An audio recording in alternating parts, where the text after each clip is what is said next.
انمي هجوم العمالقة القسم الثالث الموسم الاخير الحلقة 29. النهاردة هنراجعها، وكبداية فعلا حان وقت دك الارض ودعس كل البشرية تحت اقدام العمالقة من غير شفقة، بدون رحمة ولو لثانية واحدة. ايرين العراب قرر انتهاء مصير البشرية.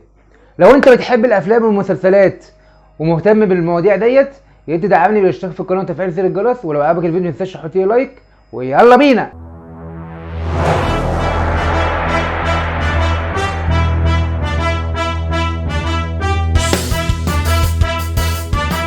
وبتبدأ حلقتنا الحلقة 29 مع ميكاسا وبتقول لإيرين أراك راحقا.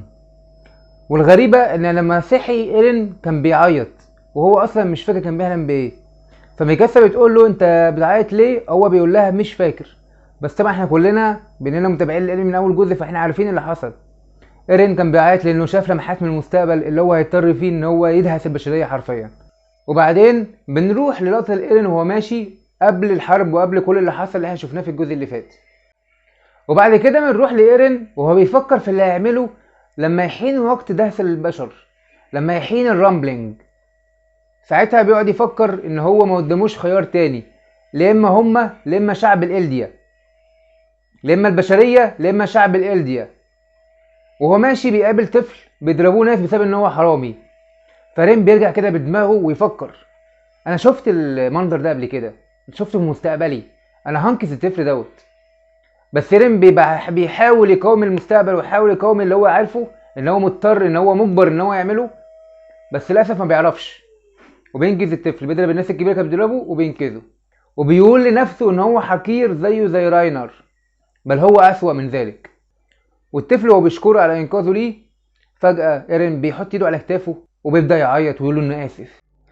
ويبدأ المشهد اللي هيخليك تبطل تتعاطف مع ايرين نهائيا، وهو لما نشوف دك الارض وهما بيدكوا الارض بالاطفال حرفيا. ومشهد موت الطفلين في اللحظه دي، حتى لو ده انمي فالمشهد ده كفيل انه يلمس فيك حته. وكمان مع كلام ايرين في الخلفيه وهو بيقول ان ده مش العالم اللي حلم بيه مع ارمي نهائيا، ويموت طفلين وايرين بيقول ان هو اللي اراد محو كل شيء، والاطفال تدهس تحت رجول العمالقه بواحد من ابشع المشاهد اللي ممكن تشوفها في انمي. وايرين في الخلفيه بيعيط وبيعتذر. بالنسبه لتحليل المشهد دوت، فاحنا كلنا عارفين قد ايه المؤلف بيعرف يفكر، ومتوقع طبعا الناس كلها تكون عارفه ان ايرين بيعمل كده غصب عنه، وانه مجبر على دوت، لان هو عارف اللي هيحصل في المستقبل، وعارف ان لو هو ما عملش كده ايه اللي هيحصل. وبعد كده بنكمل مع الرامبلينج، وبنشوف قد ايه العمالقه بتدهس اي حاجه في طريقها، مباني، بشر، حيوانات، اشجار، نباتات، كله بيتدمر حرفيا. المدينه اللي بتعدي من عليها الرامبلينج خلاص بقت صحراء، ولا حتى صحراء، بقت ارض جرداء نهائيه لا تصلح لاي شيء ابدا. وبنشوف مكافحه البشر في ان هم يحاولوا ينجوا باي طريقه من وجه الرامبلينج ومن وجه دك الارض، بس مفيش فايده، كلهم بيموتوا. وهتشوف قد ايه البشر انانيين في مشاهد كتيره جدا، لان هم ممكن يزقوا بعض وممكن يبعدوا بعض عشان يعرفوا يركبوا الحاجه اللي ممكن تنجيهم، بس برضو عمرهم ما هينجوا. وبعد كده بينقلونا اللقطات رومانسيه بين ارمل واني، وبيبان انها زي ما كلنا خدنا بالنا الموسم اللي فات انها بتبادل ارمن نفس المشاعر، وارمن شبه اعترف ليها بحبه. بس بجد يا جدعان، هو العالم بينتهي وارمن مش عارف يعترف بحبه لاني؟ كل ده مش عارف تقول كلمه بحبك بكل صراحه وانتهى الموضوع. وبعد كده بينقلونا للفايلق، والفايلق كان بيجهز طياره اللي هيهجموا بيها على ايرين. بعد كده بيستجيبوا بواحده عشان يعرفوا ايرين اللي هيعمل ايه بعد كده. والواحده دي بتقول لهم ان هو ايرين هدفه الجديد هو حصن سالتا، وده بسبب انه بيحتوي على مناطيد كتيره جدا، والمناطيد ديت هي الحاجه الوحيده اللي ممكن تهاجم على دك الارض من السماء. كده بنروح للطائره بعد ما انتهوا من تجهيزها ولسه هيحطوا بنزين، بيظهر فلوك اوت اوف نو وير وبيضرب نار. وفلوك اصلا من اكتر الشخصيات اللي بكرهها في الانمي ده. المهم بعد كده فلوك بيضرب نار فبيسيب الخزان بتاع الطائره، وميكاسا ما بتسكتش وراح ضربها بعده المناوره في رقبته فبيقع وبيسيب السلاح. وطبعا بيفكروا ازاي يصلحوا الاخرام الموجوده في خزان الوقود، فبيحطوا لوح حديدي وبيلحموه. بس طبعا قبل ما يبداوا حتى في اللحم بيلاقوا الارض بتتهز وبيعرفوا ان دك الارض وصل.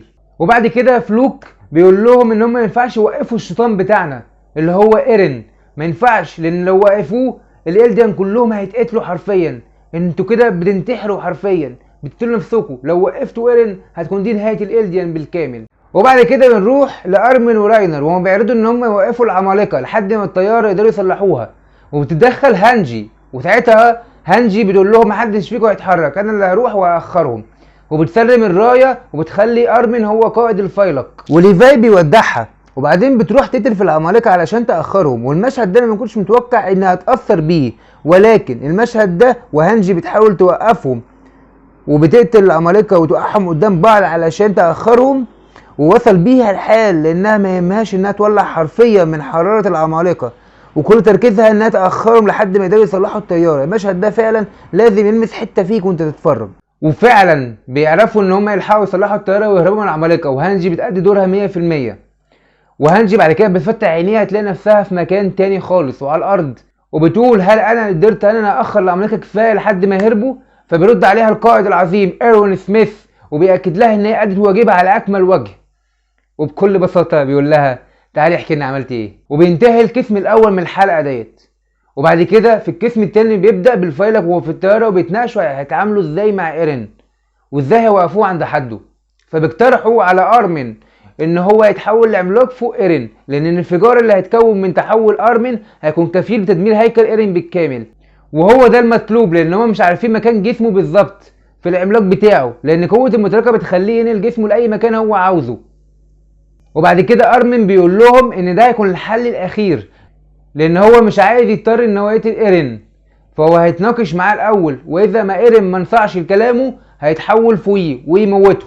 وبعد كده ارمن بيقول لهم ان في احتمال كبير جدا ان ايرين عايزهم يوقفوه، وده بسبب ان هو ساب لهم قوه العمالقه من غير ما يسلبها منهم، وكان يقدر ببساطه يسلبها منهم بسبب ان هو معاه قوه المؤسس، ودي قوته بتخليه يتحكم في اي حد إلديان حتى لو كان عندهم قدره العمالقه، فهو سابها لهم عشان يبقى ده الامل الوحيد للبشريه اللي هم يوقفوه. ووسط كل الكلام ده بيلاقوا ايرين وداهم للمسارات بتاعه العملاق المؤسس، وبيقعدوا ينادوا على ايرين ويحاولوا يقنعوه ان هم يوقفوه، ولكن ايرين بيكون رد فعله حاسم ان هو مش هيوقف دك الارض نهائي مهما حصل، وحلهم الوحيد ان هم يوقفوه بالقوه. ايرين ساب لهم حق الاختيار يقفوا معاه ولا يقفوا ضده ويحاولوا يوقفوه من تدمير البشريه.